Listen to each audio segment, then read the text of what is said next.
You guys, what is up? It has definitely been a minute since I posted. It's been actually a couple of weeks. This isn't good at all, you guys. My last video got me 2 more subscribers and it has the most views out of any video on my channel. So I hope the YouTube algorithm doesn't kick me out of the ranks now that one video finally did good. Anyways, you guys, today we're going to be talking about this guy, James O'Keefe, and his company, Project Veritas. We're also going to be talking about this girl, Ashley Biden, and how messed up her life is.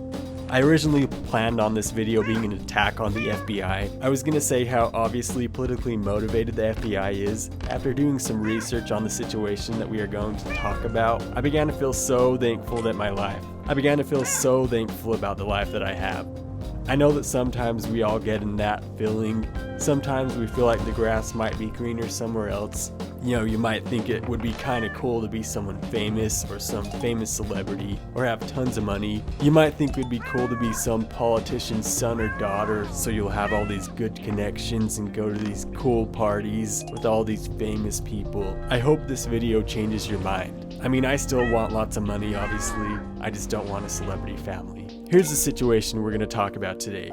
Ashley Biden, Uncle Joe Biden's only daughter from a second marriage with Dr. Joe Biden, had her diary stolen sometime last year. I don't know if we should say it was stolen, you guys. Do any of you think it's a possibility that she left it at a diary repair shop? I bet that's what really happened.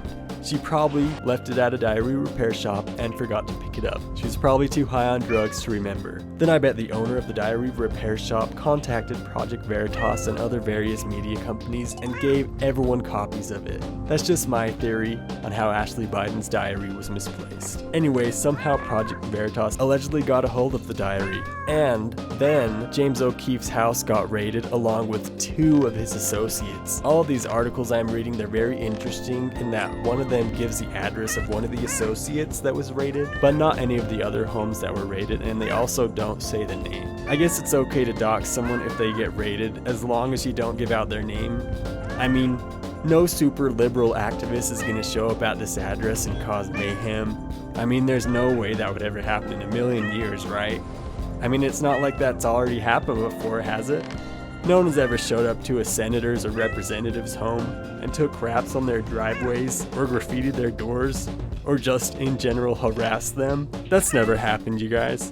But back to the story, James O'Keefe's house got raided in connection with this stolen diary that we're talking about, was actually burglarized from Ashley Biden along with the other couple of her personal items. The article goes on to say that the address of the website that originally published the diary has the same address as a company that James O'Keefe used to be the president of, which I'm guessing is the connection the FBI used to get the warrants approved that they are using to do these raids. It's hard to say without determining how long James O'Keefe's old company had this address, but I don't think that's a good connection. Companies get moved all the time. To get a raid approved to investigate a stolen diary, I mean, I get that the burglary involves the United States president's daughter, which is probably the only way the warrant was approved in the first place.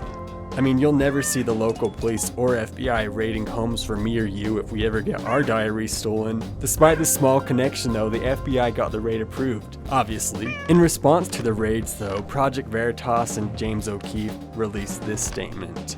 They said that sometime in late 2020, some tipsters approached Project Veritas with the diary. But Project Veritas decided not to publish the diary because they had no way of proving if the diary was real. According to James O'Keefe, Project Veritas then reached out to Ashley Biden's lawyer to give them the diary, but the lawyer would not accept it or authenticate it. Then Project Veritas gave the diary to local law enforcement in order to give the diary back to its rightful owner. Man, I kind of wonder why the lawyer wouldn't accept the diary. Probably because he learned from Hunter Biden's lawyer's mistake. Instead of reaching out to James O'Keefe directly and saying, "Hey, that diary is my client's, please give it back," this lawyer decided to make a power move and not even acknowledge that Project Veritas was trying to give them the diary. This is a bad move by the lawyers in my opinion though. Now Ashley doesn't have her diary. I mean, she could read it and reminisce and remember what her feelings were online. She could read it online just like all of us, but she doesn't have the physical copy. I think the lawyer should have accepted the diary and said, "This is not my client's, I'll hand it over to law enforcement for you." Or they should have just said, "This is a fake. My client's handwriting looks like this.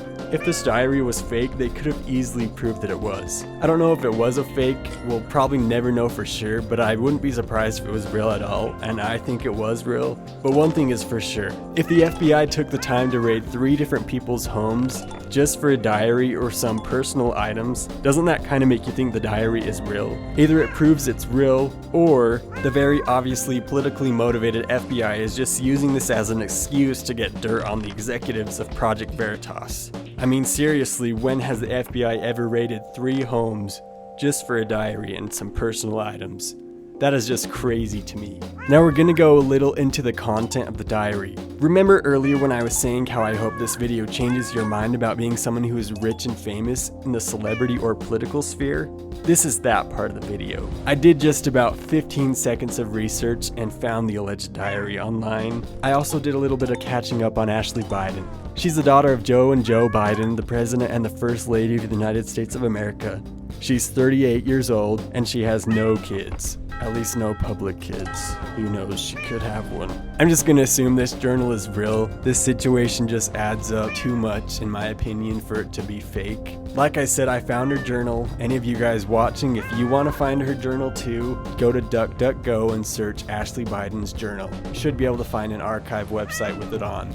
If you're younger than 18, make sure your mommy is there with you to filter the journal through bad stuff, though it talks about drugs and other adult stuff that you don't want to talk about. Looking at the content of what she's writing, I read the first 20 pages and I was so surprised. I shouldn't have been surprised because of her brother Hunter and his messed up life, but I was pretty surprised. I had to stop myself from reading even because I needed to get on with the script for this video. The journal was just so interesting to me. Within the first 10 pages of her journal, she describes how much she needs sobriety. I guess addiction problems just ran rampant in the Biden family. She's addicted to drugs. In the journal, it references cocaine. She also tells about her all-day therapy and meditation sessions. She has a couple of pages where it lists her bucket list and all the things she wants to do with her life. As I read the journal, I thought about me back when I was 15 years old, just getting ready to start college. Back then, I wrote a bucket list for all the things I wanted to do. Reading Ashley Biden's journal, I feel so sorry for her. She's nearly 40 years old, and she's finally writing down her life goals. I mean, it's a little late, Sister Ashley. In less than 5 years, you probably won't even be able to have kids anymore. Your life is halfway over and you're talking about how it's time to get sober. Like, bruh. What is wrong with these celebrities, and why do 95% of celebrities have to be like this? That's my thoughts on this situation. The FBI is crazy for raiding houses over a journal, and I feel really bad for Joe Biden. He may be the president, but his family will crumble and be forgotten in less than 30 years if things continue as they are.